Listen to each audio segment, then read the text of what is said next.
எல்லாரும் காஃபியை வந்து ரொம்பவே இப்போ வந்து விரும்பி குடிக்கிறவங்க. அப்படி இருக்கிற காஃபியை எப்படி கண்டுபிடிச்சாங்க அப்படின்ற ஒரு ஸ்டோரி உங்களுக்கு தெரியுங்களா? 1200 வருஷத்துக்கு முன்னாடி வந்து பார்த்தீங்கன்னா, எத்தியோப்பியால ஒரு கால்நடை அதாவது ஆடு மேய்க்கிற ஒருத்தர் இருந்தாருங்க. அவர் பேர் காலித். இவர் வந்து பார்த்தீங்கன்னா, ஆடு மேய்ச்சிட்டு இருக்கும்போது அவரோட ஆடு வந்து பார்த்தீங்கன்னா, ஒரு பீன்ஸை வந்து சாப்பிட்டு ரொம்பவே புத்துணர்ச்சி ஆகுது. அதாவது அந்த பீன்ஸை சாப்பிட்டோன்னா அது வந்து அதோடைய ஒர்க்கும் அதோடைய ஆக்டிவிட்டீஸ் எல்லாமே வந்து பார்த்தீங்கன்னா மாறுது. எல்லாமே அது ஒரு சுறுசுறுப்பான ஒரு இதுவாக மாறிட்டு அப்படியே ஆக்டிவாக இருக்குது.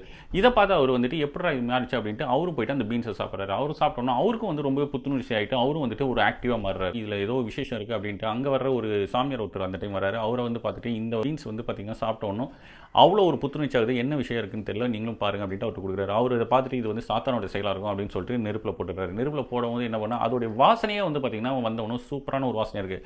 இதை பார்த்தோன்னா அந்த சாமியாருக்கு ஆச்சரியமாக இருக்குது. உடனே அவர் என்ன பண்ணுறாரு, அந்த தூளை எடுத்து தண்ணியில் கலந்து குடிக்கிறார். குடித்தோன்னு தான் அவருக்கும் வந்துட்டு அந்த எனர்ஜெட்டிக் அந்த புத்துணர்ச்சி பயங்கரமாக வருது. இதை பார்த்தோன்னும் இதில் ஏதோ விசேஷம் இருக்குப்பா, ஸோ இது என்னன்றதை பார்ப்போம் அப்படின்ட்டு ஆராய்ச்சி பண்ண ஆரம்பிக்கும். அதுக்கப்புறம் கிடைச்சதாங்க இந்த காஃபி.